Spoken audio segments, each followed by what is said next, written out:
I should just look at you, right? I'm Vauhini Vara, and my play is called Ghost Variations.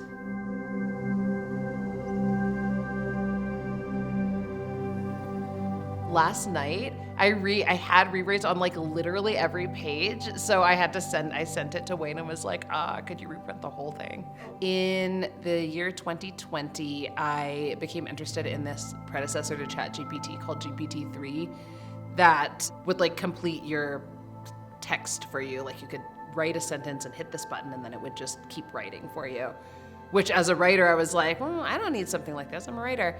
But then I started thinking about like the things that were difficult for me as a writer to express, and the sort of big thing for me was the death of my sister 20 years earlier from cancer. And so I ended up like using GPT-3 to write this kind of like duet essay about my sister's death, and as it went along, it turned out that the technology was like able to somehow like help me express things that I had not known how to express previously. And it was like this weird, surreal experience. And then I started thinking about like what it would look like for that to be like actually manifested in real life, you know, like theatrically on a stage. What actually happened was that I got approached by this director who's also a producer who wanted to option the essay. And so I wrote this whole draft of it and I became really emotionally invested in it and really interested in it.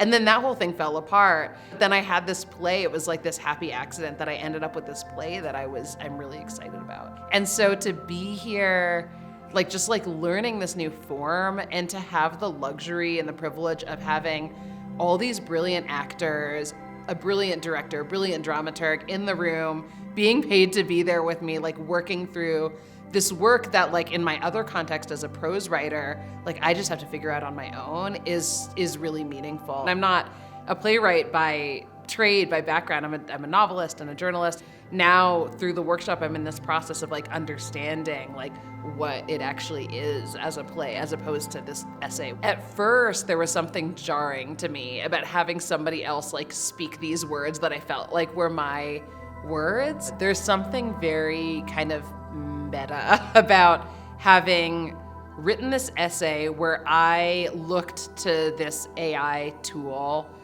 to help kind of like complete my thought. But of course, like it wasn't completing my thought as me. It was like just completing my thought with random material.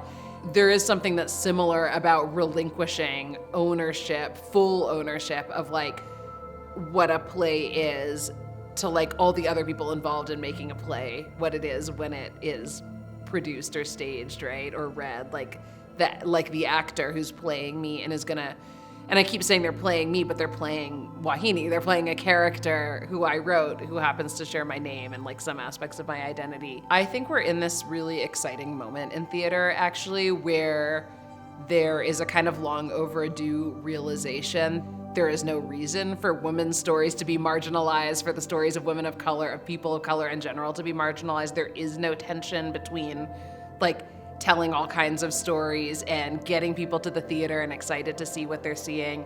The notion that like all of these things are compatible is now, I think, like pretty well understood, but even like 5 years ago, 10 years ago wasn't. And so I think like it's the role of those benefactors and patrons who like understand that and have invested in it is really important, because this is such a new development and like we're already seeing the fruits of it.